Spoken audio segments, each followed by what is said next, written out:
Magandang umaga po sa inyong lahat. Ngayon, linggo para sa mga kultura. Siguro walang nakakaunawa kung bakit ginagawa ng simbahan niya. Kaya kailangan pag-usapan muna natin ano ang kultura, kalinangan sa Tagalog. Ano ang kalinangan? Ano ang culture?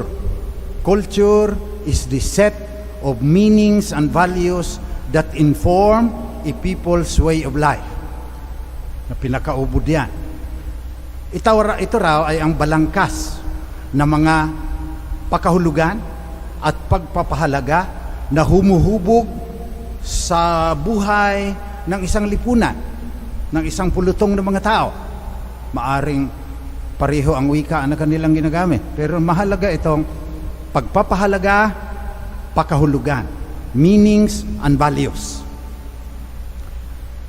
Ang SBD, ang Divine Word Missionaries, sa simula pa, pinapahalagahan na ang mga kalinangan, ang mga kultura. Kasi si Jesus, may sarili din siyang kultura, may sarili siyang kalinangan. Yung kalinangan ng mga Hudyo noong kaniyang panahon. Kaya ang pagpapahalaga ni Jesus at kanyang pakahulugan ay nahubog din ng kaniyang sariling kultura, ngunit dahil siya ang pagpapahayag ng Diyos, hinukman din niya ang mga maling pagpapahalaga sa kanilang kultura, gaya ng ginawa niya ngayon. Parang sinabi ni Jesus, sa ating kultura, sa ating kalinangan, ang sino mang ibig maging pinuno ay dinadakila at sinusunod, gaya ng mga hintil. Pinapanginoon sila. Dapat hindi na ganon, sabi ni Jesus. At yun ang ating misyon.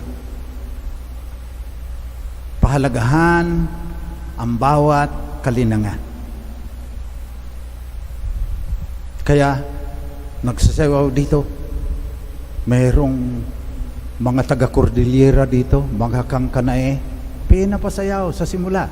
May gongs. Mahalaga ang bawat kultura, sapagkat ang bawat kultura ay may sariling kwento. Every culture has a story, and that story deserves to be told. Kaya ang mga SBD, dinodocument yung mga nawawala ng mga kaugalian, mga sayaw at mga awit ng mga katutubo na aming pinaglilingkuran. Linggo ngayon ng mga kultura. Pinapahalagahan ng simbahang Katoliko ang bawat kultura. Sapagkat ang misyon natin ganito.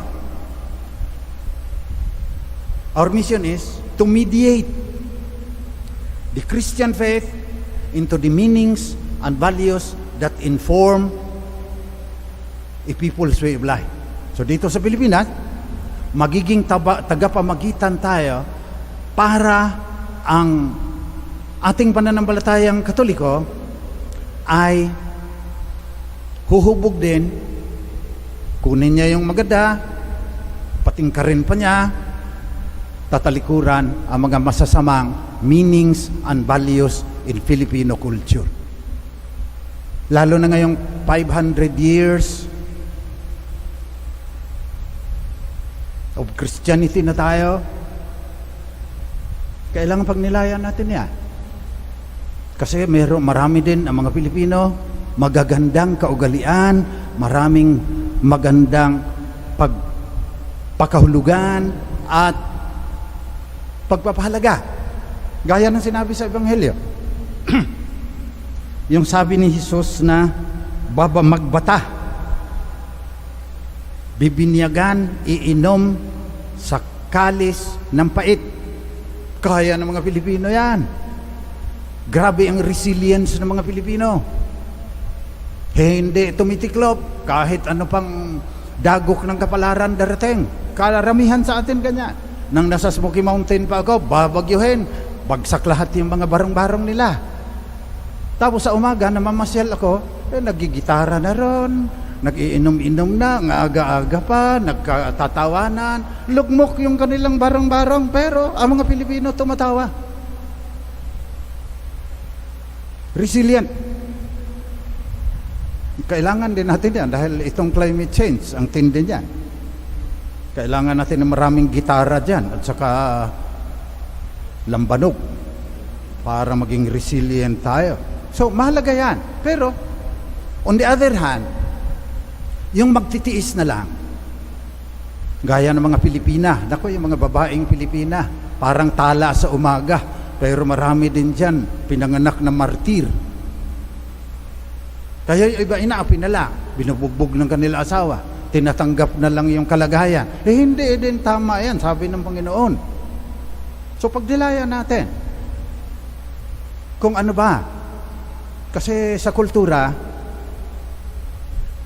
pinagiging martir, lalo na pag babae, panganay, ang ilan dyan hindi na makapag-asawa dahil papaaralin yung kanyang mga kapatid.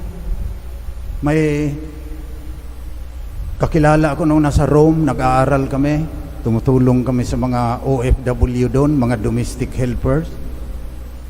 Sabi niya, ayaw sana niya, kaya lang sinasabihan siya ng tatay niya na wala kang utang na loob.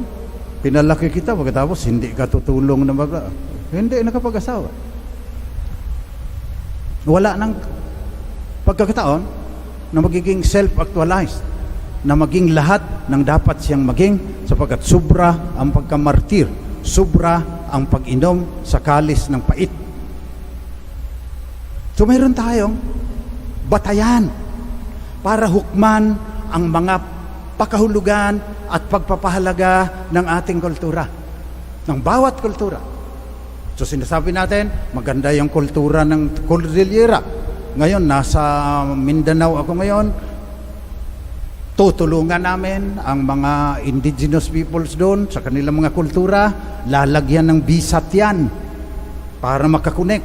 Tapos, yung kanilang mga produkto sa bundok, ibababa namin doon sa Cagayan de Oro at saka sa Davao City at kung saan man. May karapatan din sila ng ganyan.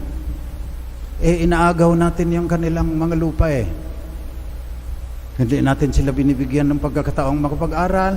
Tapos, ang dami nating mga biro-biro tungkol sa mga igurot at saka sa ano. Hindi maganda yan. May sarili yan silang kasaysayan. Pahalagahan natin ang maganda sa kanilang kultura, matuto tayo.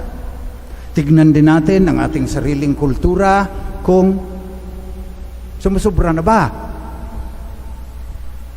Halimbawa, yung pangalawang sinasabi sa Ebanghelyo, yung ang dakila ay dapat maglingkod.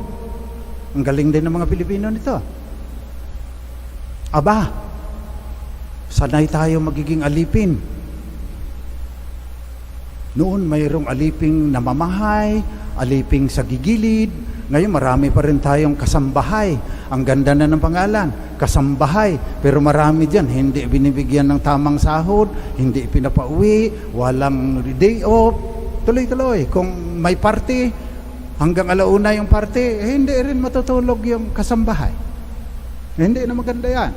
Kung huhukman sa liwanag ng ating pananampalataya. Kaya ang lalim ng misyon natin, to mediate, maging tagapamagitan ng pagpapahalaga, pakahulugan ng bawat kultura sa liwanag ng ating pananampalatayang Kristiyano.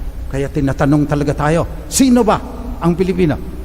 Ano ang kanyang pagpapahalaga at pakahulugan sa mga bagay-bagay? Ano ang maganda sa kanyang kultura? Ano ang hindi maganda? Matututo tayo na sa liwanag na ating pananampalataya, huhukman natin. Yung masyado tayong masunurin. Kahit diktador, sumusunod tayo. Ilan lang yung umaalma.